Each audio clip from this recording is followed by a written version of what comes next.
Shalom, Bapak Ibu Saudara. Kita lanjutkan studi kita kristalisasi. Kali ini kita masuk ke Injil Lukas. Injil Lukas yang 24 pasal. Kita akan pelajari secara studi kristalisasi, artinya kita akan kristalisasi itu adalah suatu proses menuju benda-benda kristal yang kalau diterapkan kepada literatur maka dia berarti kita sedang berusaha mencari tema-tema utama ya, dengan cara kita gali semata-mata dari Injil Lukas saja. Jadi kali ini kita sebagai pembukaan kita analisis dulu ya Injil Lukas. Setelah kita baca berulang-ulang maka kelihatan dia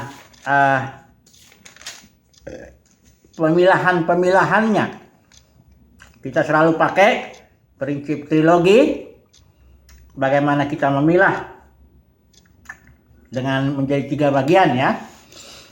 Yang pasal 1 sampai pasal 9 ayat 50, ini ada whiteboard, mungkin mudah-mudahan menolong ya.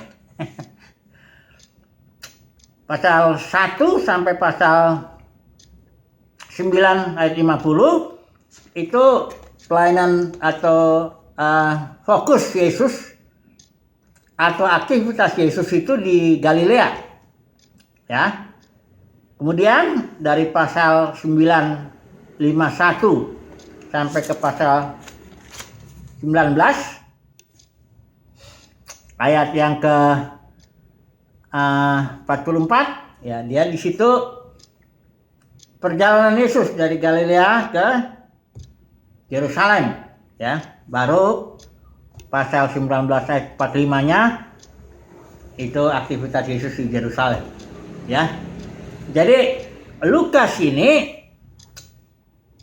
menulis sedemikian dengan satu maksud bahwa apa yang dimulai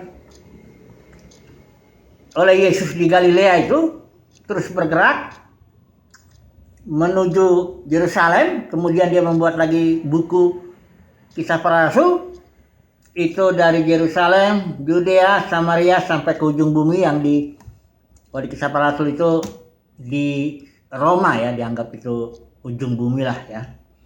Bahwa berita itu secara perlahan namun pasti itu bergerak sampai ke ujung bumi. Kira-kira begitu maksud Lukas itu.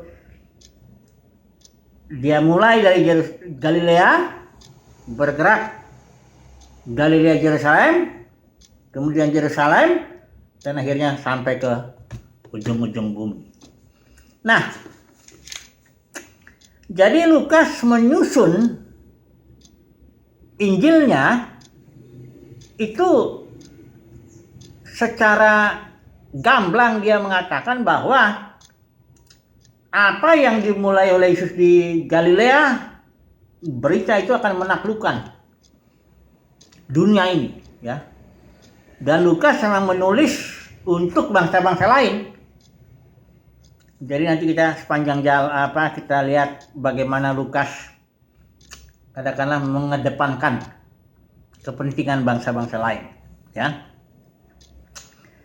Dan bukan itu saja, Lukas juga mengutamakan katakanlah ya mementingkan juga orang-orang yang tertindas begitu ya. Kayak orang miskin, orang-orang tersingkir lah ya. Itu Lukas punya perhatian ke sana. Nanti kita lihat. Jadi kali ini kita mau ambil tema, ambil dari Lukas 15. Kita dalam studi kristalisasi nggak perlu berurutan itu ya. Pasal 1 temanya apa, pasal 2 itu nggak begitu. Pokoknya kita baca aja berulang-ulang, nanti muncul dia tema-tema yang kita sampaikan, kita beberkan demikian, baru nanti kita ambil kesimpulannya, mana tema utamanya. Kira-kira begitu, ya.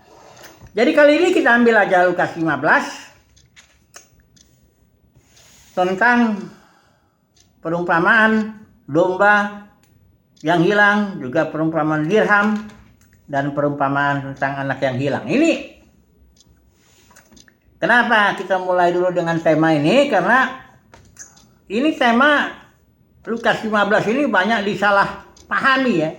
Karena judul-judulnya ini pun sebenarnya bukan dari penulisnya ya. Lukas nggak bikin ada judulnya, ada ayatnya, enggak. Itu hanya penerjemahnya itu aja.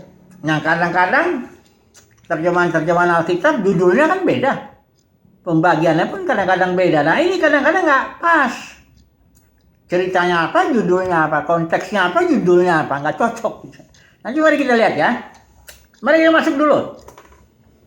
Apa yang melatar belakangi perumpamaan ini yang saya sebut tadi 3 itu? Ya. Mari kita melihat dulu ayat 1. Katakan begini. Para pemungut cukai dan Lukas 15 ya, ayat 1. Para pemungut cukai dan orang-orang berdosa biasanya datang kepada Yesus untuk mendengarkan dia. Ayat 2, maka bersungut-sungutlah orang-orang Farisi dan ahli-ahli Taurat. Katanya, ia menerima orang-orang berdosa dan makan bersama-sama dengan mereka. Baru ayat 3 Yesus bilang ini, lalu ia atau Yesus mengatakan perumpamaan ini kepada mereka. Jadi dengan kata lain, perumpamaan ini yang 3 ini sama. Karena di ayat 8 dimulai dengan atau, artinya bukan dan ya, kalau ini atau, jadi yang ini dengan yang ini sama ya. Perumpamaan yang dirham yang hilang dengan domba yang hilang itu sama. Demikian juga anak yang hilang yang judulnya ini ya, dikatakan si Yesus berkata lagi ya, itu masih nyambung.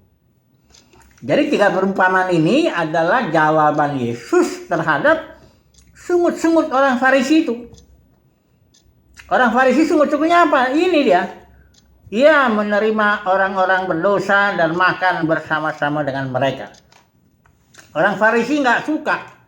Namanya juga udah Farisi. Farisi itu artinya terpisah, separated. Dia memisahkan diri dari orang-orang yang dianggap berdosa menurut dia. Dia nggak mau bergaul, nggak mau makan bersama. Tapi Yesus justru dikatakan ayat 1, para pemungut cukai dan orang-orang berdosa biasanya datang kepada Yesus. Kenapa? Karena diterima oleh Yesus. Ya. Nah ini yang Yesus mau coba jelaskan kepada orang-orang Farisi. Mengapa dia menerima orang-orang berdosa dan makan bersama-sama dengan mereka. Nah ini yang kita mau melihat 3 perumpamaan ini ya. Jawaban ya. Jadi perumpamaan ini adalah jawaban Yesus terhadap sungut-sungut orang Farisi. Yang pertama jawabannya perumpamaan domba yang hilang. Ini sebenarnya pun judulnya udah nggak cocok.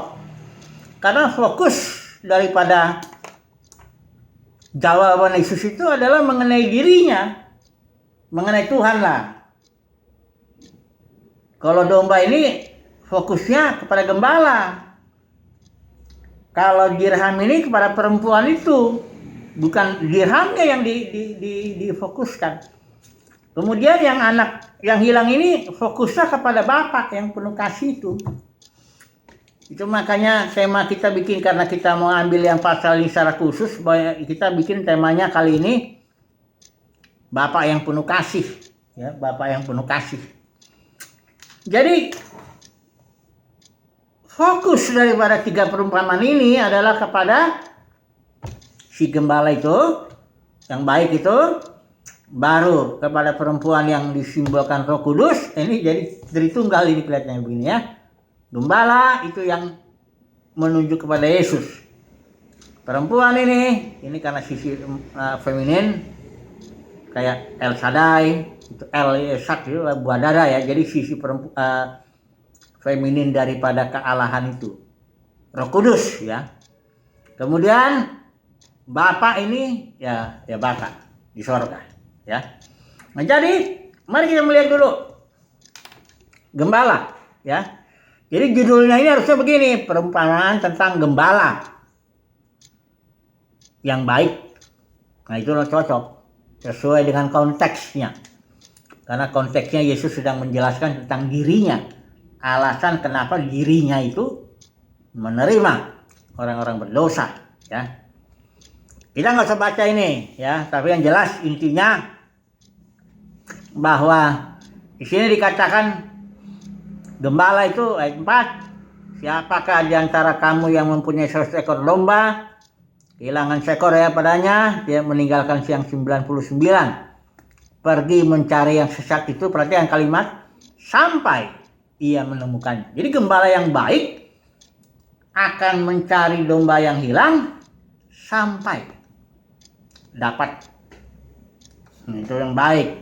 Kalau nggak baik, cari sebentar, nggak ada, pulang, tinggalin aja. Nah, ini enggak, Yesus itu gembala yang baik. Artinya kalau ada domba yang hilang, satu aja hilang. Dia punya 100, satu hilang, ditinggal dulu yang 99, yang satu ini dicari sampai dapat. Nah, ini dia. Jadi apa yang Yesus mau katakan di sini? Kenapa saya menerima orang berdosa? Seandainya pun ada ribuan orang Farisi, katakanlah yang dia nggak hilang itu, merasa nggak hilang, itu pun akan saya tinggalkan. Saya akan cari yang sedikit ini. Karena aku adalah gembala yang baik. Aku akan mencari domba-dombaku sampai dapat. Ya. Juga dikasih alasan di sini bahwa di sorga itu ada sukacita. Karena satu orang bertobat lebih, ya. Bukankah sukacita yang dengan 99 yang tidak benar, ya, yang benar yang tidak perlu, nggak perlu bertobat ya. Tapi maksudnya sukacita karena dapat satu itu lebih daripada yang 99 yang tidak perlu bertobat. Oke, ini yang pertama ya. Ini jawaban Yesus. Jawaban berikut sama ya intinya. Yaitu bahwa Tuhan itu akan cari pokoknya sampai dapat. Ini perempuan ya. Karena ini simbol daripada Roh Kudus feminin ya. Dia bilangin ada 10 dirham, kehilangan satu aja. Dia langsung menyalakan pelita, nyapu rumah, cari dengan cermat sampai, perhatikan ini sampai ia menemukannya. Jadi tidak ada orang yang hilang yang tidak akan ditemukan, karena ini Roh Kudus juga roh yang baik, dalam arti dia akan cari sampai dapat. Makanya pemazmur ada yang bilang, kemana aku akan pergi dari rohmu? Mau ke sini, di situ ada engkau. Ke sini ini akhirnya dapat. Ya. Ini sama ini, ya. Dicari sampai dapat. Kemudian yang ini juga, ya. Yesus berkata lagi, nah ini perumpamaan ini yang sering banyak orang salah menangkap, seolah-olah yang hilang itu anaknya ini cuma satu, yang satu lagi nggak hilang gitu. Dan fokusnya kepada anak, bukan. Ini fokusnya kepada Bapa yang dengan mengasihi, menanti kapan anaknya itu bisa pulang, ya, bisa didapatkan kembali. Jadi ceritanya begini, ini ada seorang bapak punya 2 anak, yang sulung, yang bungsu. Kata yang bungsu, ini kelihatannya bapaknya bapak yang punya banyak harta ya. Bapak yang kaya lah kira-kira begitu ya. Tiba-tiba yang bungsu ini bilang, Bapak berikan harta benda yang menjadi bagianku. Ini sebenarnya anak yang bungsu ini agak kurang ajar juga ya. Maksudnya begini, bapaknya masih hidup, dia udah minta, mana warisan saya, kira-kira begitu ya. Tapi ini bapak ini memang bapak yang baik ya.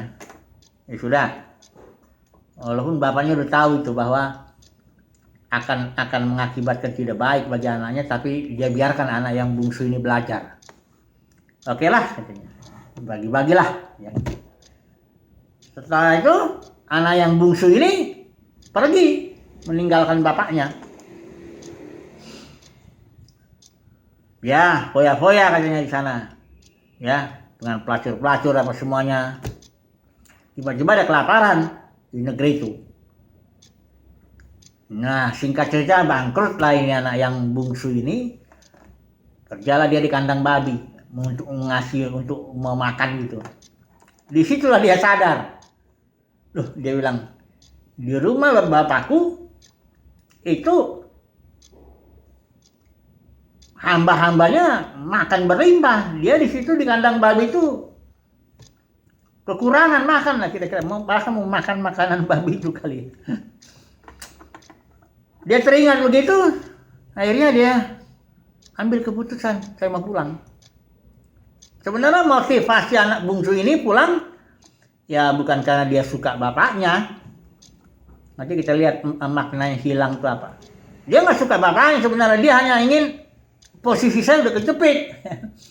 Makanya dia bilang udah jadikan aku sebagai salah satu hambamu Bapak.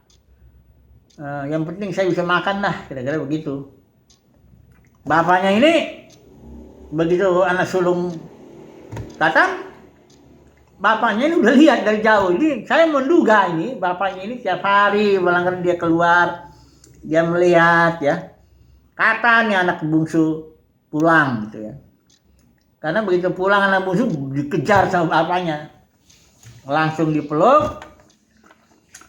Anak bungsu ini ngomong, jadikan aku salah satu hambamu. Itu bapak nggak lagi mikir, pokoknya udah ganti pakaian, kasih cincin, kasih sepatu apa semua, kita pesta.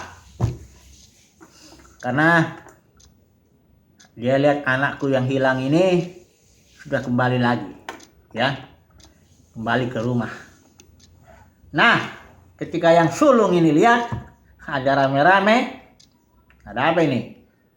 Tanya sama seorang hamba, dia nggak mau masuk. Yang sulung ini di luar dulu. Tanya dulu ada apa itu? Ya hambanya ini bilang, itu adikmu pulang dan ayahmu bikin pesta. Wah, sakit hati.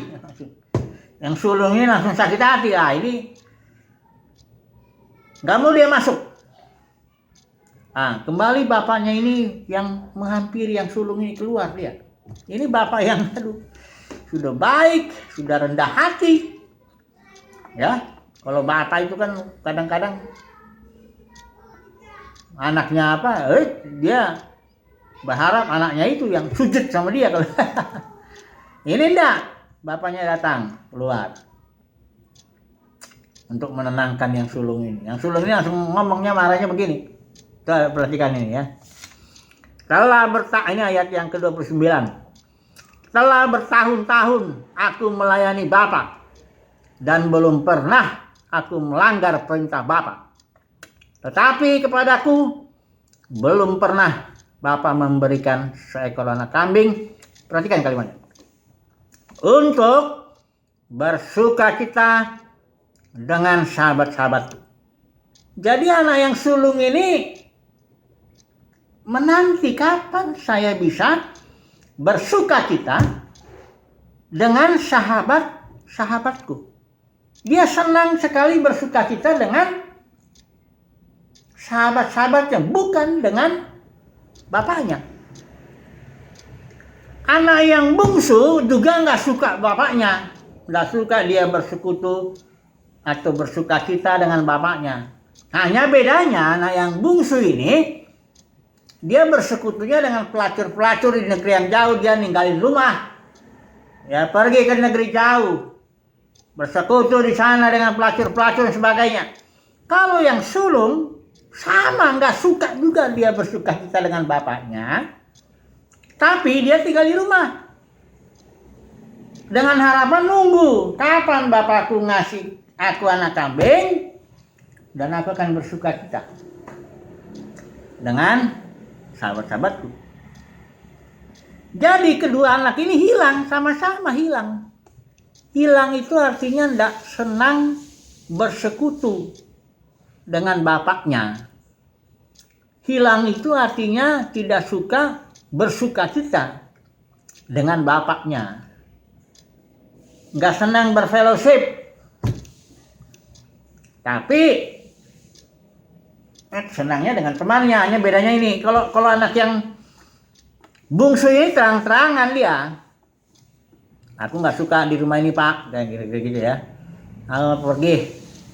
Kalau yang sulung nggak, dikerjakan semua tugas-tugas ini. Tapi sambil nanti kapan saya bisa bersuka cita sana dengan sahabat-sahabatku. Ya. Jadi kesimpulannya dari sini, dari cerita ini bapak yang penuh kasih kepada dua anaknya yang hilang. Jadi judulnya ini kalau yang paling cocok kalau mau lihat fokus kepada anak, judulnya gini: perumpamaan tentang dua anak yang hilang. Kalau mau ke sini walaupun kurang tepat, karena tetap fokusnya mesti bapak. Jadi cocoknya ini perumpamaan tentang bapak yang penuh kasih. Kalau di sini perumpamaan tentang roh yang penuh kasih juga, sehingga dia mencari sampai dapat. Ini juga perumpamaan tentang gembala yang baik dan penuh kasih, yang terus mencari domba sampai dapat. Yang sesat itu ya. Jadi dengan 3 perumpamaan ini, Tuhan Yesus mau jelaskan sama orang Farisi nih, ya, bahwa kenapa saya menerima orang-orang berdosa, kenapa saya berfellowship dengan pemungut cukai, dengan perempuan-perempuan yang gak benar juga, ya, bergaul Yesus supaya, karena dia mengasihi, kira-kira begitu ya. Karena baik Bapa di sorga, baik Roh Kudus, baik aku sebagai gembala, aku mengasihi, kami mengasihi. Itu sebabnya kata Tuhan Yesus, saya mau menerima orang-orang berdosa, makan bersama-sama dengan orang berdosa, dengan tujuan supaya mereka kembali kepada Tuhan. Kira-kira begitulah ceritanya ini kan. Selesailah ceritanya. Tinggal kita ambil kesimpulan dulu sekarang. Kesimpulannya kita ambil secara khusus dari yang ini dulu lah. Kalau yang dari perumpamaan pertama, kedua, pokoknya kasih Bapa, kasih gembala itu atau kasih Tuhan Yesus itu maupun kasih dari Roh Kudus itu sedemikian sehingga dicari yang hilang sampai, garis bawah itu, sampai dapat. Jadi nggak mungkin nggak dapat, pasti dapat. Nah, sekarang kita lihat yang ini dulu nih, kesimpulan yang kita tarik dari cerita Bapa yang penuh kasih, karena tema kita itu. Jadi kita sudah definisikan tadi bahwa hilang artinya tidak suka bersekutu. Anak yang hilang itu tidak suka bersekutu atau berfellowship atau bersuka cita dengan bapaknya. Itu anak yang hilang. Entah hilangnya di negeri jauh, berfoya-foya dengan pelacur, atau di rumah bapak sambil ngerjain rutinitas. Ya. Jadi kalau kita aplikasikan ini, atau kita tarik dulu sebelum kita tarik kesimpulan bahwa orang Kristen bisa hilang. Entah dia di kafe-kafe, klub malam, atau di tempat-tempat yang ngata. Di situ bisa juga hilangnya di gedung gereja. Datang ke gereja tapi nggak suka dengan Bapak. Saya datang mau cari berkat kok. Ya, saya bukan saya suka bersekutu dengan Tuhan. Enggak, saya cari berkat, saya cari kesembuhan, saya cari mujizat, saya cari uang.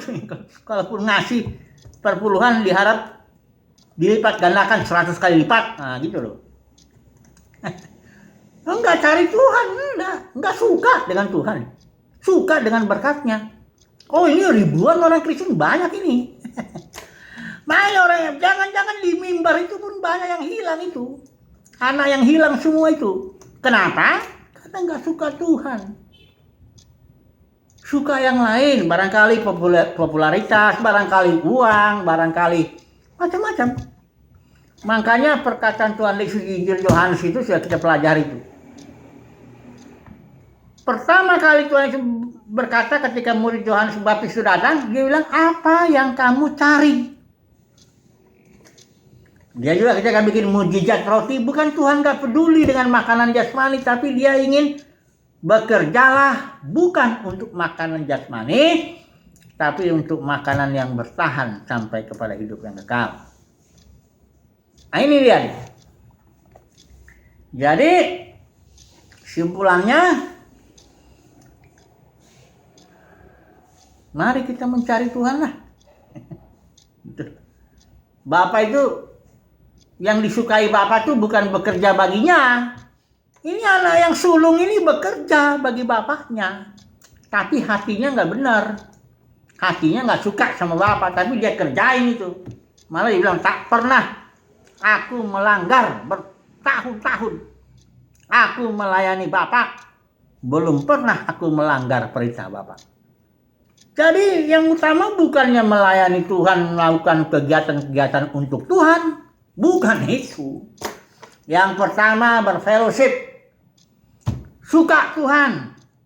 Cinta Tuhan. Pengen dekat dengan Tuhan. Nah itu. Itu hati yang berkenan. Bukan juga hati yang berkenan itu orang sempurna. Daud itu hatinya berkenan kepada Bapa. Kenapa? Dia senang sama Tuhan. Memang dia punya kelemahan moral. Dia punya kekurangan. Tapi masalahnya hatinya senang dia dengan Tuhan. Senang dengan firman-Nya. Kenapa? Karena ketika dia ditegur oleh Nathan, dia berdosa, dia balik. Karena dia senang dengan firman, begitu datang firman, bertobat. Lain dengan Saul. Saul itu kelihatannya mah nggak ada kekurangannya. Tapi begitu datang firman Tuhan lewat Samuel, oh dia ngelawan. Jadi Bapak Saudara, mari kita membangun sukacita dalam Tuhan. Mari kita cari Tuhan. Mari kita menyukai fellowship dengan Tuhan. Yang lain-lainnya nanti. Alkitab bilang cari dahulu kerajaan sorga, nanti yang lainnya dikasih. Tapi hati kita ini, apa yang kita cari? Nah ini yang apa yang saudara dan saya cari di bumi ini? Cari berkat, cari pelayanan supaya barangkali supaya populer, supaya dapat uang, pujian manusia dan sebagainya, atau cari Tuhan. Ini kalau cari Tuhan bukan berarti nggak kerja, cari roti, nggak kerja melayani, nggak juga. Tapi nomor satu itu, ini Tuhan kita soalnya Tuhan yang cemburu, nggak mau dia dikasih nomor 2, apalagi nomor 3. Jadi harus menyukai Tuhan, fellowship dengan Tuhan. Ini dia kesimpulannya. Jadi kembalilah kita ingat jawaban Yesus bahwa Bapa di surga, baik Gembala yang baik, baik Roh Kudus, semuanya mencintai kita manusia. Semoga kita juga menyukai Dia, mencintai Dia. Haleluya, puji Tuhan, amin.